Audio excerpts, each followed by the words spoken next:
So these are lofty ideas, and we've seen them over and over and heard them over and over again. But one of the things that the president said during his campaign was that he was going to hit the ground running. So my question is direct. When would the ministries be up and running? By that, I mean, when would the ministers be sworn in? To your question about government up and running, it's very important to understand that in the absence of the ministers, government has not slowed down an inch.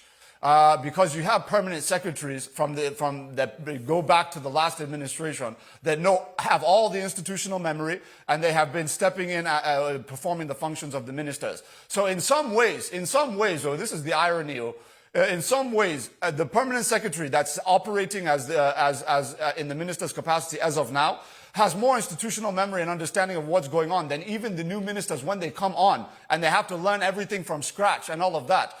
You would find that it's actually the permanent secretaries now that would ensure that things actually go a little bit quicker. There's always a small slowdown period when new chief executives enter into a place and they have to pick up and implement policy and all of that. So my point is to say that ministers will be sworn in at some point within the next 2 weeks.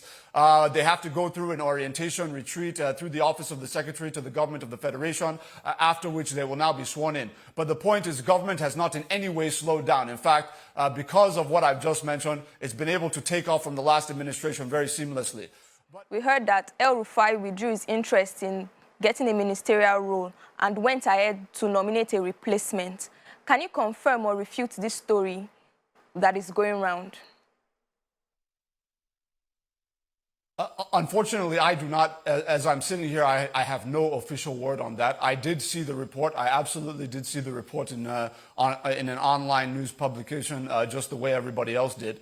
But I have no idea about the details of it or whether it's true or whether it's false. It's the first time I'm even being asked about it. But I do believe that probably the Department of State Security would be in a vantage position to be able to make a very clear statement on whether or not that is true. I wanted to take you to a question I've asked a few times, and since I know that you are closer to the president than I am, you might be able to help us convey this particular question. Nigerians want to know how the government is specifically cutting costs in governance. And while I might not be able to, you cannot answer for the House of Assembly, you can answer for the presidency.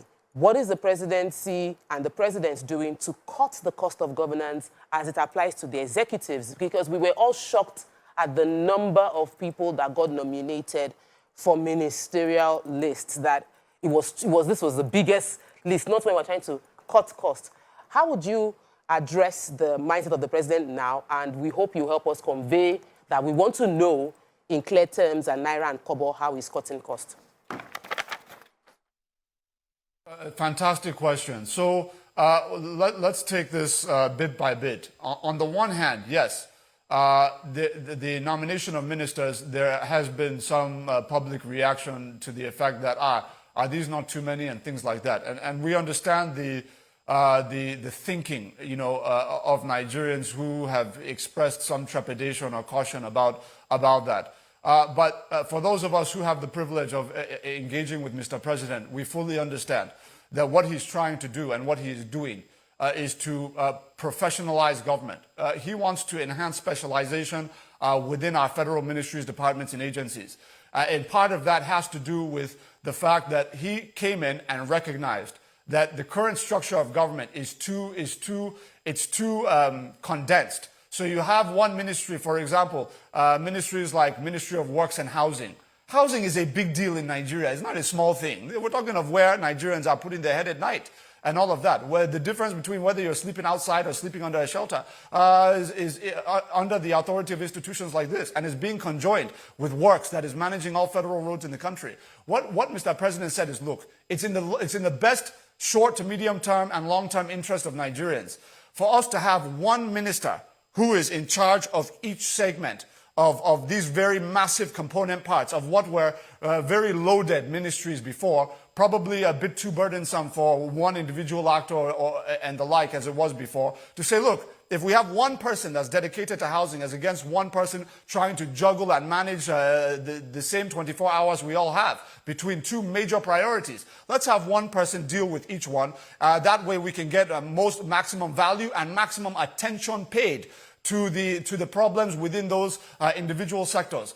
It's the wisdom of the president. He understood that there would be some public reaction, that some people will be unhappy with the optics of it and all of that. But he recognized that this is in the interest of the country, and he took that decision. So there are several ministries like that. The Ministry of Humanitarian Affairs, disaster management, and I think social development or something like that. There are three different components there that you can break up into individual pieces. The Federal Ministry of Agriculture and Rural Development, same thing. You can have Ministry of Agriculture on one hand and Ministry of Rural Development on another hand, that deals with the rural economy, that deals with rural infrastructure and the like. So this is the case across several ministries, and the president understands this, and that's why he chose to create specialization and bring in a few more hands to deal with the new structure of government. Now, with that said, as we split these ministries, I want to emphasize this point. We are not having to now employ a whole bunch of new bureaucrats and civil servants. That's the mistake people are making. Just because you split ministry doesn't mean you have to now add to your recurrent. No. What we're going to do is we have an existing pool of oftentimes redundant senior directors in various ministries, duplication of roles amongst various directors, assistant directors, deputy directors. They will now be split across these ministries so that you don't have all of this excessive duplication because of over-recruitment in the past. We'll be able to actually put people to work that have for years now have just been in their offices reading newspapers at the expense of Nigeria's economy. So it's a good thing for the country. What I will say also is that in terms of saving government expenditure, the president has already said, and he means it, that he's dusting off the Aronsai report. We are going to restructure our MDAs fundamentally. I'm not just talking of splitting ministries now. I'm talking about what we do with this massive pool of redundant staff, and how we can empower them, not just throw them out and leave them to their own devices or leave them to their fate. No.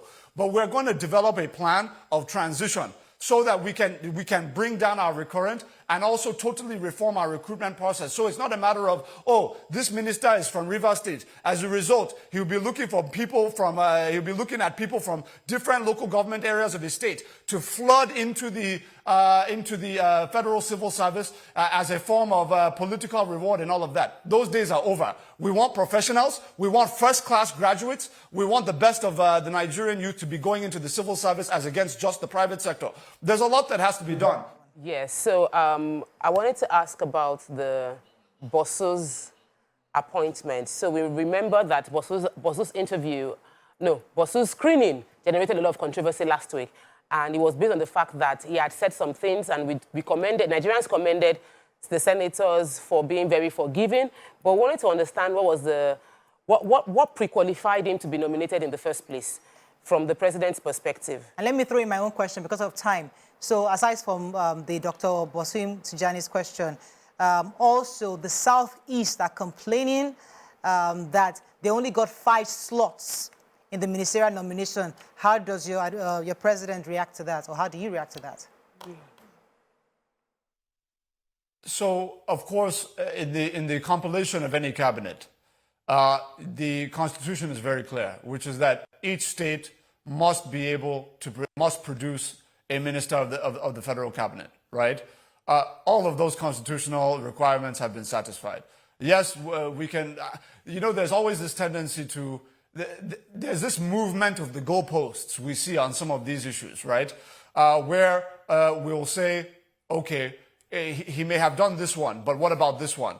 When he does this one, what about this one? So, for example, now, you would have a situation where, let's just assume for a moment, Mr. President put in place 15 ministers from the 5 southeastern states, for example. Let's just say 3 per state, right? Another person will be able to say, okay, yes, fine. He produced 15 ministers from 15 Nigerian ministers from Igbo land and all of that. But look at the security agencies. There's not a single Igbo man or Igbo woman in the security agencies. Look at CBN. There's not a CBN governor from Igbo. There's always a movement of the goalposts. That marginalization discussion is never satisfied. That's the point. I'm saying this as somebody who has been in government, operating in this capacity now for 8 years, engaging in questions and answers on these issues. There is always, take it from me, there is always a movement of the goalposts. Nothing is ever good enough. So what I will just say on this is that constitutional requirement has been satisfied. There are many federal appointments that are still coming, big ones as well that will still come. And I think it's way too early in the day for any region to say that it is being shortchanged. Let's watch and see how government forms, and then when it's fully formed, we can now come to the table and people can now present their opinions. Who, no matter what you say, no matter how you say it, will say you're still lying. You know how Nigerians are very cynical. As Dr. had said earlier, we've been battered, bruised, lied to for many years, And even when we see a government who is trying to put things in place, and from the APC perspective, it's like things are going to go worse before it gets better.